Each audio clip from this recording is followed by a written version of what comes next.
Because whenever I build something up a lot in my head, thinking like, oh, God, when the last one's done, when the last premiere's done, it's going to be like I'm walking into a new world. Blah, blah, blah. And so I'll probably feel like absolutely nothing. I'll just be like, God, I gotta get another job, like the whole time.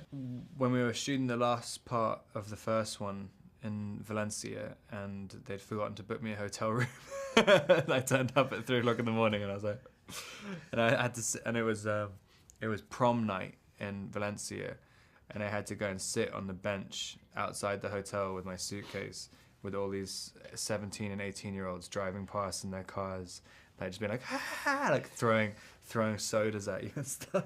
And that was my last 3 days on Twilight. I'm a very different person in a lot of ways than I was before I started doing it. I mean, you get quite thick-skinned. I mean, you know, a lot of the stresses and things which you have to deal with. I mean, most people would never have to deal with the amount of pressure and stuff, and I think it's a good thing. I mean, you really learn how to cope with it. I'm basically trying to get my DVD collection. Like, I mean, I'm working with every single director who I bought their movies when I was a kid. There's quite a few. Yeah.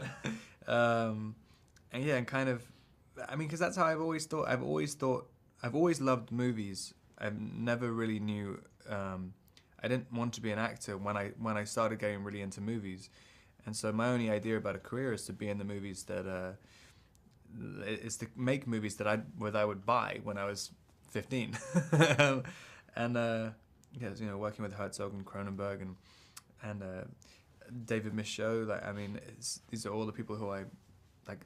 They're the movies I would want to buy if I wasn't in them. So, I mean, people are they're quite willing to meet you, especially if they have kids.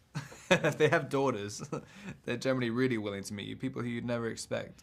But it doesn't necessarily mean they'll work with you or something. But a lot of people are definitely willing to meet you. And then after that point, you're on your own. Like, you got to prove the same way as anybody else.